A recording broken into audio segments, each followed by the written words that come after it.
দীর্ঘদিন একই জায়গায় পোস্টিং নিয়ে সীমাহীন দুর্নীতি আর অর্থ লুটপাটের অভিযোগ বাগেরহাটের মোডেলগঞ্জ উপজেলা স্বাস্থ্য ও পরিবার পরিকল্পনা কর্মকর্তা ডাক্তার শর্মী রায়ের বিরুদ্ধে। স্বাস্থ্য মন্ত্রণালয়ের তদন্তে তা প্রমাণ হলেও অজ্ঞাত কারণে তিনি ধরাছোঁয়ার বাইরে আছেন। অভিযোগ স্বীকার করলেও এর সঙ্গে আরও অনেকে জড়িত বলে জানিয়েছেন শর্মী রায়। স্বাস্থ্য অধিদপ্তরের মহাপরিচালক অধ্যাপক ডাক্তার নাজমুল হাসান বলেছেন, গত 15 বছরের স্বৈর শাসনে স্বাস্থ্য খাতের সকল অনিয়মের বিরুদ্ধে ব্যবস্থা নেবে মন্ত্রণালয়। বাগেরহাট প্রতিনিধি মোল্লা মাসুদুল হকের সহায়তায় আরও জানাচ্ছেন মুহিবুল্লাহ মুহিব। বাগেরহাটের মোড়েলগঞ্জ উপজেলা স্বাস্থ্য ও পরিবার পরিকল্পনা কর্মকর্তা ডাক্তার শর্মী রায়ের বিরুদ্ধে এই ঝাড়ু মিছিল এলাকাবাসীর। অভিযোগ রয়েছে শর্মী রায় সহ হাসপাতালের হিসাব রক্ষক সোহেল ফরাজি এবং এমটিপিআই দীপক কুমার রায় মিলে স্থানীয় স্বেচ্ছাসেবকদের জন্য বরাদ্দকৃত অর্ধ কোটি টাকা আত্মসাৎ করেছেন। একক স্বাক্ষরে 226 জন স্বেচ্ছাসেবকের সম্মানী ভাতা তুলে নিয়েছে এই চক্র।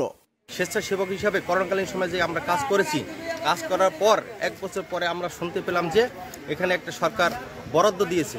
সেই বরাদ্দ এখানে কোনো স্বেচ্ছাসেবক যারা কাজ করছে তারা কোনো টাকা পায়নি, কিন্তু টাকাগুলো আমাদের নাম না দিয়ে অন্যদের নাম দিয়ে টাকাগুলো উঠে নিয়ে গেছে। যে টাকাটা আসছে সেই টাকাটা আমরা আদৌ এখন পর্যন্ত পাইনি এবং আমরা শুনতে পারছি এই হসপিটালের দায়িত্বপ্রাপ্ত ডক্টর শর্মী রায় তিনি নাকি তাদের ইচ্ছে মতন লোকজনকে টাকা দিয়েছে। সরকার যে আমাদের একটা ভাতা দিয়েছে সেটা শর্মী রায় ভাগ বটারা করে খেয়ে ফেলছে।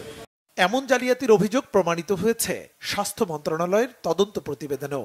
তদন্ত প্রতিবেদনে বলা হয়, সমস্ত বিল ভাউচারই মোড়েলগঞ্জ উপজেলা স্বাস্থ্য কর্মকর্তা ডাক্তার শর্মী রায়ের স্বাক্ষর।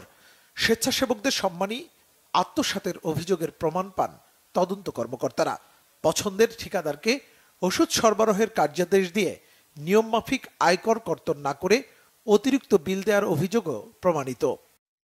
বিষয়টি নিয়ে জানতে চাইলে অনেকটা দায়সারা জবাব ডাক্তার শর্মী রায়ের।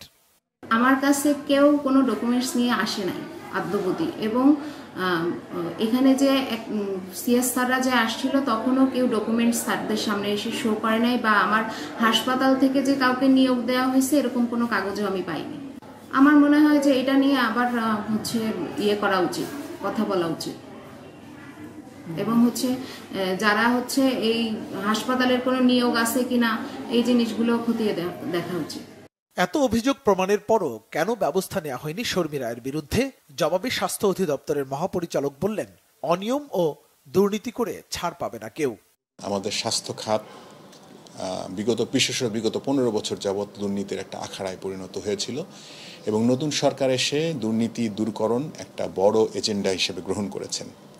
আমরা স্বাস্থ্য খাতে বিভিন্ন প্রতিষ্ঠানগুলোতে যেন দুর্নীতি অনিয়ম এগুলো দূর হয় সেজন্য ইতিমধ্যেই ব্যবস্থা নিয়েছে এবং কড়া নির্দেশ দেওয়া হয়েছে।